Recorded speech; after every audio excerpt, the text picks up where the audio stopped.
Welcome to Seeking the Overlap, the podcast where we're creating a more connected world, one conversation at a time. I'm connection strategist, professional friend maker, and your host, Baily Hancock. Hello, friends. It's going to be a solo episode today with just your friend Baily, because I wanted to talk about some things that have come up for me post-election. I've been doing a lot of thinking about when it's okay to stop seeking the overlap with somebody.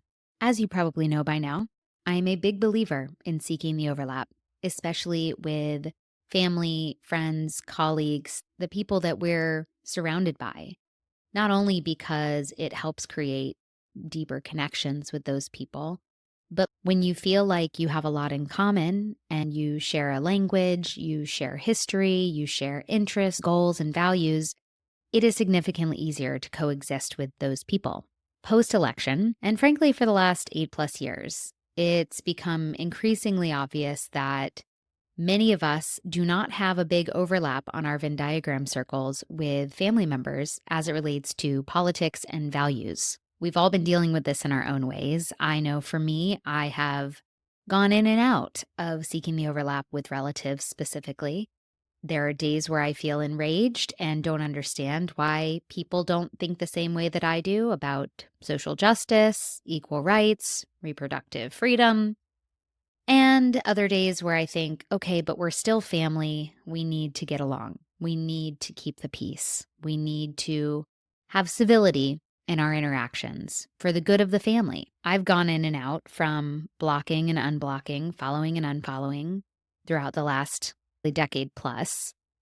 But this most recent election period felt a little more fraught, a little more do or die, a little more make or break. And I've ended up having to block a lot of my extended family.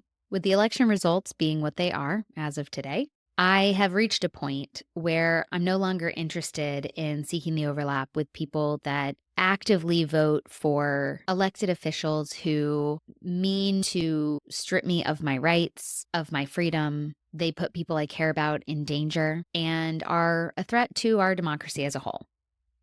That is my belief. That is what a lot of the facts back up.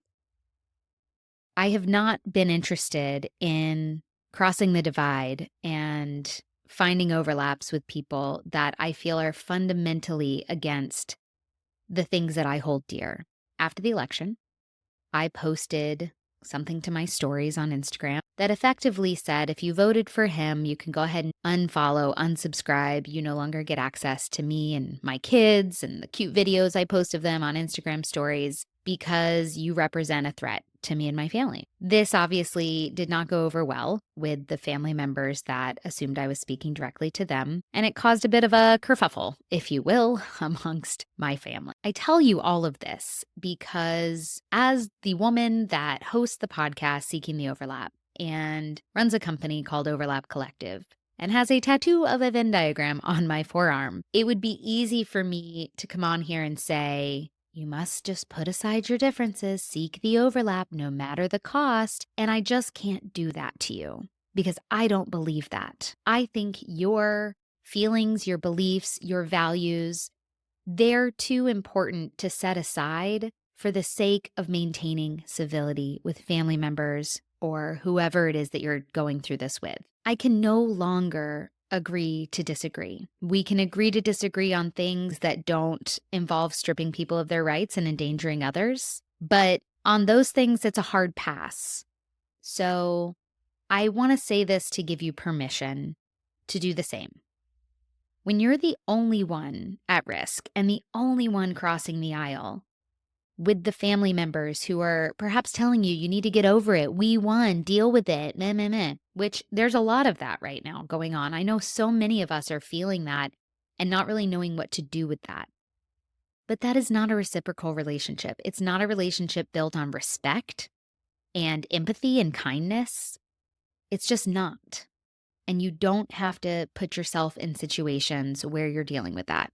I'm not. You are allowed to protect your peace. And you get to choose who has access to you.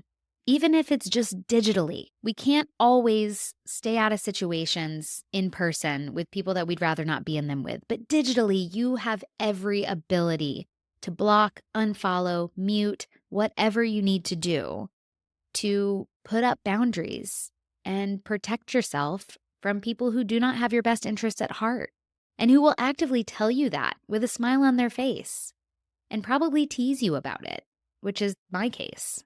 If this sounds familiar to you and you're like, yep, I feel you, Baily. This is something I'm dealing with. I don't know how to handle it. I want to tell you something that I recently learned. So, you know the old idiom, blood is thicker than water. Well, turns out that is not the entire quote. The entire quote is blood of the covenant is thicker than water of the womb. And to nobody's surprise, the words covenant and womb were dropped over time. So what we're led to believe that the idiom blood is thicker than water means is that family ties are the strongest and you should always go with them over anything else. Protect the family bonds, protect family relationships. But in reality, what the full quote, blood of the covenant is thicker than water of the womb, actually means is that the bonds between people who have made a blood covenant or have shed blood together in battle are stronger than those formed by the water of the womb, which means the relationships you choose are stronger than the ones you simply inherit. I am not saying that you should go cutting ties with all of your family members. You are the only one that knows your situation. But what I am saying is don't put your peace and your safety and your heart on the line simply for the sake of maintaining civility with people you happen to share genetics with. You don't deserve that. You absolutely do not deserve that. You deserve to be in community with people who make you feel safe, seen, and supported. Full stop. And that's why I'm so passionate about helping people understand how to curate community, because it involves building a support system for yourself full of people who are going to make you feel seen, safe, and supported. That is the point of having community, okay? So you'll hear a lot in this podcast, tricks and tips for building a network and connecting more deeply with yourself and others and catalyzing collaboration, and all of that is awesome.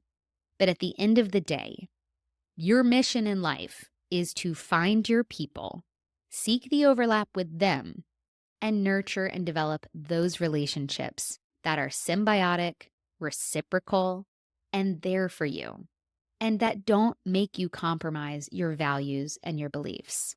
With that being said, here are 3 ways to know when it's okay to stop seeking the overlap with somebody. First reason, when the relationship is no longer reciprocal or respectful.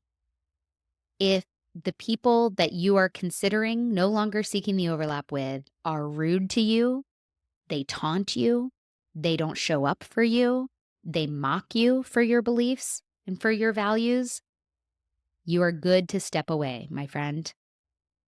The second situation when it's okay to stop seeking the overlap is when you no longer feel safe, seen, or supported by them.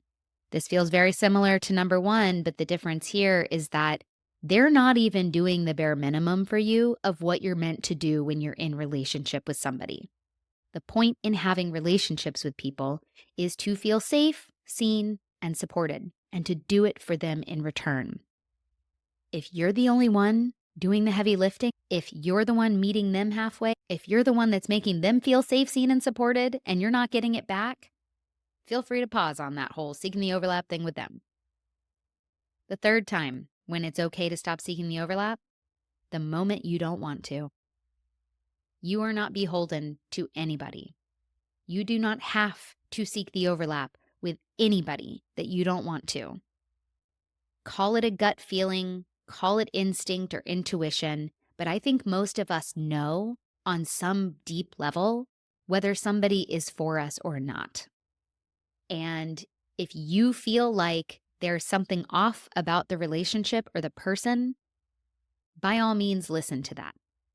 Follow your gut. Check the vibes.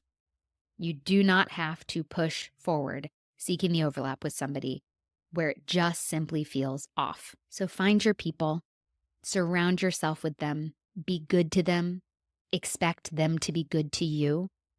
Make sure that you are making each other feel safe, seen, and supported, and seek the overlap with them. Not every relationship is meant to be forever. That's a hard pill to swallow, and that's one that I've had to deal with a lot in the last decade. I have had relationships that I thought would be in my life forever fizzle, fade away into the wind. And there's really no blame to be had for that. It just happens sometimes, and that's okay. Which is why it's also important to continuously seek out new relationships.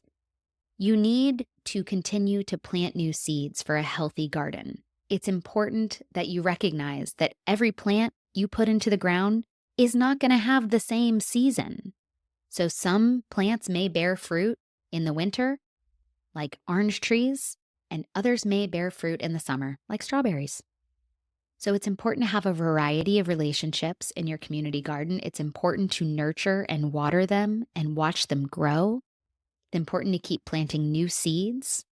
And it's important to continuously prune your garden too, which is sort of the moral of the story for this episode. Pruning relationships that no longer serve you. Because you know what happens when you do? You make room in your garden for new plants. Healthy plants. Plants that have vegetables and fruit or flowers that match the kind of vegetables, fruit, and flowers you are wanting today. Not the kind you wanted 20 years ago, or maybe the kind you didn't even ask for but that you inherited. Maybe they were in the garden that you got when you showed up here. It's your garden. You get to decorate it. You get to plant the seeds that you want. You get to keep the plants that you want to keep, and you get to pull out the ones that you don't. This is your garden. It's meant to nourish you. It's meant to serve you. And if you're no longer getting what you need, then it is absolutely okay to make some changes. All right, my friends, sending you all the love in what has been a really rough week for so many of us. I have no assumptions that it's going to feel better anytime soon. And that's why having a community of supportive people around you is more crucial than ever. Speaking of which, today I held my first community Q&A with a group of people. I felt called on election day to put something on the calendar as a means to share my experience in building supportive communities. I put it out to the internet. A ton of people signed up. We had a really great conversation. If that is something that you would like to attend, go to the link in the show notes. You'll be able to sign up for more information to hear about when I'm going to do it again. What we talked about in the circle today was, where do you find new people to add to your circle? How do you curate a community for yourself? A lot of that involves being in community, joining communities of like-minded people, and then nurturing the relationships with the people that you start to feel attached to or interested in. Those are the people that you start to seek the overlap with, and then over time, they become part of your coven, if you will, or community or support system. So if you're interested in learning more about that, make sure you check the show notes for the link. You can always go to overlapcollective.com, where all of my information and services and offerings and all the things live. Until then, take good care of yourself, seek the overlap with people that deserve it, and remember, blood is thicker than water, but not in the way you think. Thanks for listening to this episode of Seeking the Overlap. I would be so grateful if you would take a second to rate, review, and subscribe. It really does help others discover the show. And if you share this episode on social, be sure to tag me at Baily Hancock so I can send you some love. Until next time, happy connecting.